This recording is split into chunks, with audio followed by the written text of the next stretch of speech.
I don't know about you guys, but I am incredibly confused right now. We are still in the month of March, right? This is the month where the focus of the mainstream media is on women's college basketball, right? Over the last 48 hours, all forms of media, mainstream media, social media, all forms have also been focused on mythical racism. As you guys know, there is no month set aside to celebrate and exploit mythical racism. This woke boner word, it is celebrated all 12 months a year. But I'm confused this morning because I don't see any fake outrage. Hell, I don't see any outrage, period. Yesterday, when we were talking about the ultimate victim, Mina Kimes, which, by the way, the false praise that Mina Kimes is receiving on woke Twitter right now is absolutely revolting. Jason Whitlock, he wrote a column for The Blaze where he talked about Mina Kimes taking advantage of her victim status. He claimed that she nailed herself to the cross with this situation involving Chris Curtis and WEEI in Boston. Now, I don't necessarily agree with Jason Whitlock here. Outside of changing her Twitter profile to a picture of Mila Kunis, Mina Kimes, she pretty much remained silent. Not because she was not taking advantage of the situation. Mina Kimes remained silent because she didn't have to speak up. All of her fellow preparation H'ers at ESPN, they were doing their jobs and properly victimizing Mina Kimes for her. Jason Whitlock, he tweeted something about her being a victim, and she quote tweeted her response and said, "I am not playing the victim. I have to get back to work. I still get paid to talk about sports for a living, unlike you."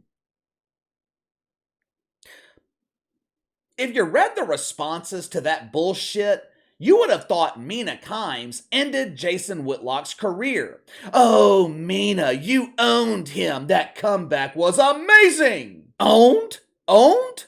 I didn't think you were allowed to use that word when talking about a black man. According to their own standards, that is a direct violation of the woke commandments. But anyway, when talking about Mina Kimes yesterday, I said the media is selective with their mythical racism. Situations only qualify as mythical racism when it can be exploited to further their narrative. Don't take my word for it.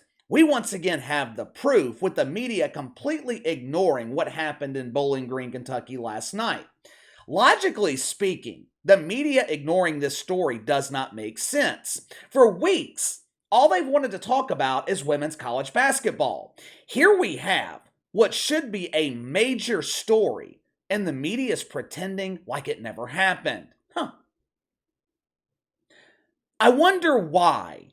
Once you see the video, you will have a full understanding as to why they're ignoring this story.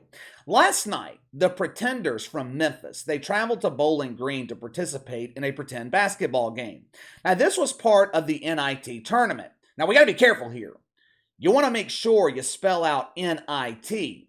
You're not allowed to call it NIT. Otherwise, you risk offending Mina Kimes and will be formally charged with mythical racism. The ladies from Bowling Green, they end up winning the game by 13 points, but that is not the focus of the story. I mean, let's be real here. No one gives a shit about the main women's tournament.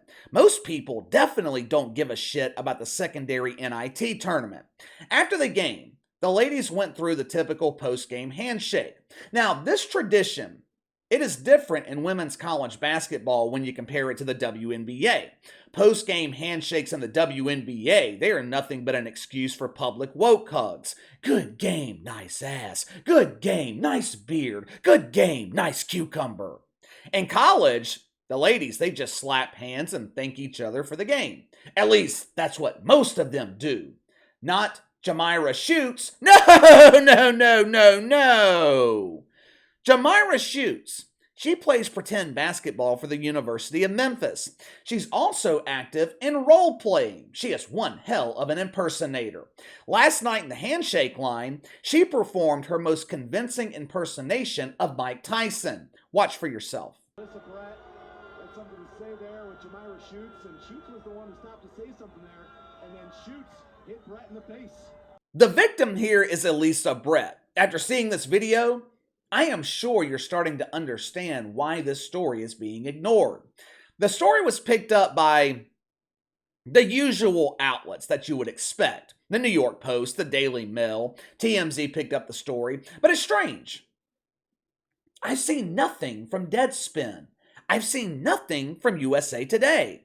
Where is Karen Phillips? Where is Nancy Armour? Where is Mike Freeman? Did C3PO finally succumb to his seduction and stroke the light out of his lightsaber? Where is ESPN? I went to ESPN.com this morning, spent 3 or 4 minutes scrolling through the newsfeed. I saw plenty of stories related to March Madness. I saw headlines for Major League Baseball. I even saw an important story about Madison Hammond. KC, who in the hell is Madison Hammond? She's a kickball player collecting woke welfare from Angel City FC in the NWSL. Who knows? Maybe she will make headlines this season by shaving Megan Rapinoe's beard for the overtime win. ESPN highlighted Maddie here because she is black, she is native, and she is using her marginalized status in the Not Women's Soccer League. I saw plenty of stories about women on ESPN. Not one fucking word about Jamirah Shutes sucker punching Elissa Brett. Not one. I wonder if the media could be ignoring this story because the attacker chooses to identify as African American and the victim, an actual victim, not a fake victim like Mina Kimes, and the victim was born with inherent racism from a long line of whiteness. Let me ask you something. If this same thing happened in the men's tournament, do you think the media ignores the story? If Drew Timme from Gonzaga, if he was sucker punched by a black dude from UCLA, this story would be headline news. Every major media outlet would pick up the story.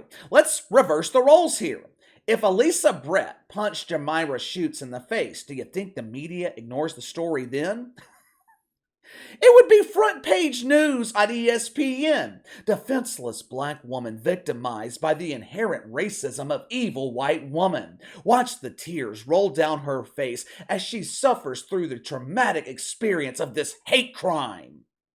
But when a young white woman is the victim, it is silence throughout most of the mainstream media. This game was broadcast on ESPN. They carried the damn game. Yet ESPN is pretending like it never happened. But when a Boston radio host makes a joke about Mina Kimes, ESPN fans the flames of mythical racism. They overreact to harmless words. They overreact to some dipshit joke that was meant to be a compliment. They exploit that situation for all it's worth, painting Mina Kimes as the ultimate victim. But when we have a real victim, it's ignored. And look, I don't think racism had anything to do with what happened last night. I'm sure it's just a case of emotions running high.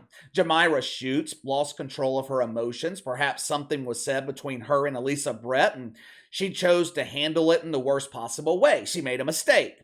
But this is the selective racism. This is the selective outrage I'm talking about. The media, they want to pick and choose when to be outraged. They choose to exploit stories that fit their narrative. Earlier this week, Haley Van Lith, she was involved in an altercation with a young black woman playing for Texas. Words were exchanged. Hell, I'll just show you what happened. Watch for yourself.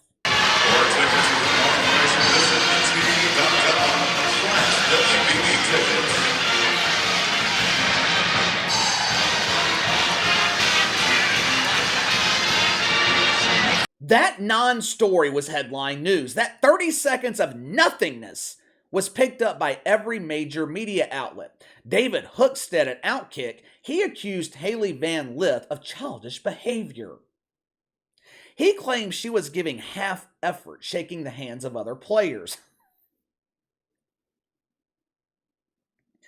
This is why there is no credibility in the mainstream media. It wouldn't surprise me, and I'm not saying this is going to happen, but it would not surprise me if the media was working behind the scenes right now, figuring out a way to make Jamirah Shutes the victim here. I wouldn't be shocked if she's interviewed by ESPN over the weekend and she accuses Elissa Brett of calling her a racial slur. Remember that Rachel Richardson story? How she fabricated a case of mythical racism out of thin air? She accused fans at BYU of terrorizing her with racial slurs. Remember that? Of course, none of that ever happened. I'm still waiting on that apology also from Mike Freeman. But I would not be surprised if something similar happens here. Over the last few weeks, the sports media has piled on Ja Morant, and rightfully so. Ja Morant's behavior is troubling. Jay Williams at ESPN, he said the NBA was too lenient and they should have suspended Ja Morant for the season. But when it comes to a black female basketball player in Memphis, ESPN looks the other way. Right now, Elissa Brett is questionable for the next game. Cops in Kentucky, they are investigating and they're thinking about charging Jamirah Shutes with battery. Will that happen? I highly doubt it. If it does happen, I guarantee you the media picks up the story then. Black woman wrongfully arrested for rightfully punching evil white birthing person. Give me your thoughts. Jamirah Shutes. Sucker punches Elissa Brett in the face. Most of the media ignores the story. You tell me why. Sound off in the comments below. Make sure to like and subscribe. Click the notification bell to receive all notifications from the channel. Best way to contact me is by email at btlkc84@gmail.com, KC_BTL84 on Twitter. I'll see you guys tomorrow.